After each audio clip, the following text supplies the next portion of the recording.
Yo, it's cool times, gang to my cats, sup to all my ducks. Just 7 days ago, I shared a Bradley Cooper sniping strategy on why I thought Bioland had a chance to 2x. Well, turns out I was actually wrong because Bioland ended up 3xing. Let's go. Okay, so how did I know that this was going to happen? Well, I'm going to show you guys some more strategies today, as well as some under the radar projects that I think have great buying opportunities right now. So if you guys like these types of videos, you like the great calls, please subscribe to the channel, because when I hit 10,000 subscribers, I'm literally emailing my bosses and telling them I'm resigning from my position to go full-time sniper for you guys. So that'd be super sick to do, but make sure to comment on this video as well. Helps out the YouTube algorithm, and make sure to like this video. But let's just talk about some projects that I think have potential, just like Bioland did 7 days ago. The first project I want to talk about is Solarbots Io. I think there's a unique buying opportunity right here. The floor price is 0.143, and I know you're looking at the 37,000 items in the collection and saying, oh my God, that's way too much. But really, there's only 634 listed right now. And I'm specifically interested in going down to the rarity here. As you can see, the common floor is just, 0.14. But what's really interesting to me is that the rare floor is actually not much. It's pretty much the same. So there's a very unique buying opportunity here on rare Solarbots. Meanwhile, the epics have a floor of basically 0.3 with a pretty thin floor. And the super rare Solarbots with the void trait have a 14 ETH floor. So I think that there's a bit of a miscalculation going on with the rare Solarbots floor, but you're probably wondering, what is Solarbots? So I'm on their website right now. They look like they have some sort of unique language they've created. I think the only person who'd be able to decode this is like Nick Cage in National Treasure. But basically, this is a metaverse game type platform with a unique avatar, which is what you would be buying on OpenSea. You have a capital city player, and you'll also have a guild housing plot. There's going to be a sale for land and a sale for this metaverse, which I always love when there's land attached to a token. In Q2, there's out of capital city land sales. And in Q3, they're thinking about doing a play to earn game. Basically, it's a bunch of factions in the metaverse fighting for solar supremacy against one another. I love the land play here for this metaverse. You can build structures on owned land for gathering professions. You can farm your land and create economy-based resources and yield from it. You can build arenas to house PvP and PvP battles. There's also some really cool dungeon and raid battles they're talking about here. So from a gaming metaverse land standpoint, these avatars I think are very undervalued, especially the rare ones that I mentioned. Okay, the next one that's super undervalued, fact space pods. They're only trading at 0.265 right now. I don't think a lot of people are aware of these, but they're basically, digital rooms you can design to showcase your NFTs and portfolio and, your metaverse items.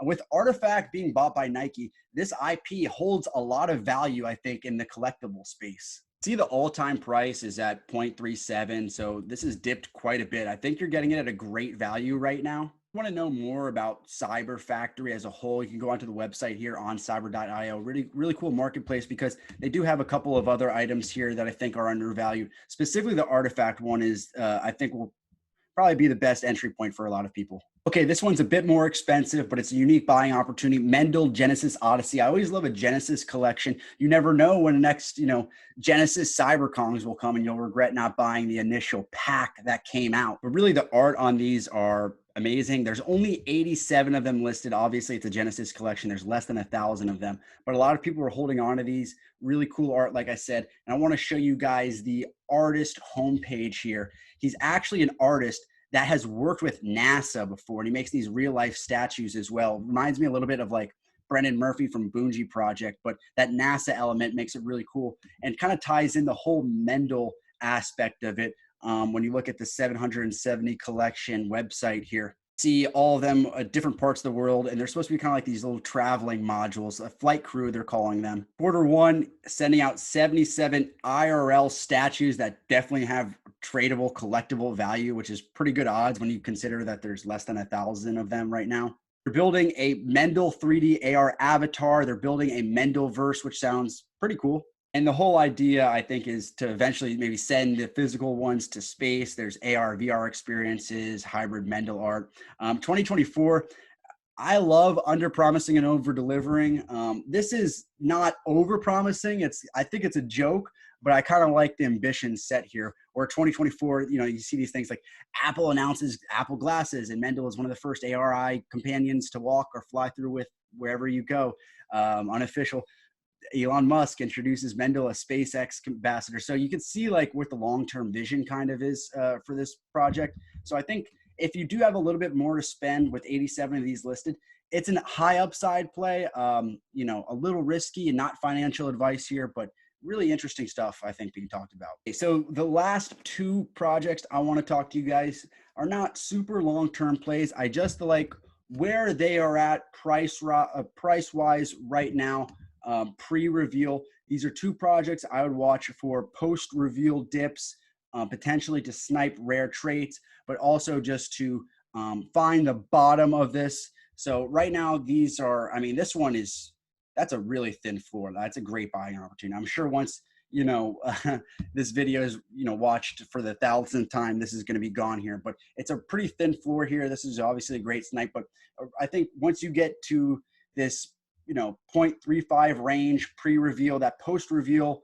dip could get below 0.2, which would make it a great buying opportunity. I think it would spike again. So watch out for meta clubbers. I mean, I'm not super in love with some of the promises they're making on the roadmap, but they have metaverse parties, party to earn, which sounds kind of cool, IRL events. They got a decentralized event organization, which is a little different than a DAO, some cool, unique aspects on that. And then they have a token and entertainment and stuff like that, just like where that's positioned at for a post-reveal dip, along with this one, which is another ape derivative project, but there's people out there who've done killings, they haven't literally killed anybody. Why would I say the killings? I said like it with an S, like there's multiple people have had a killing with derivative projects. So toadz is one that I think is positioned pretty good. 0.214 price pre-reveal. Let's take a look what we got by now. How many items? 502 items. So yeah, there's a lot listed here. But I just think, you know, once these reveal, you could snipe a rare trait if you get like a gold toadz, a crown toadz. For the cheap, something off the floor here, once it reveals, could have some value. So those are just some of the strategies you can use on those last two projects. The other ones I think have some long-term value. But these are the projects that I think are under the radar right now. I'm not saying these are the best projects right now. I'm not saying all of these are going to 2x, 3x like BioLand did, but these are the ones that I haven't heard too many people talk about, and I wanted to let my sniper fam know about them ASAP. And last but not least, make sure to follow me on Twitter because honestly, my tweets are hitting harder than Jake Paul did Tyrone Woodley. You don't want to miss out on these. Make sure to subscribe to the channel. Join the Discord if you want below. There's always some cool alpha in there. But last but not least, say gang.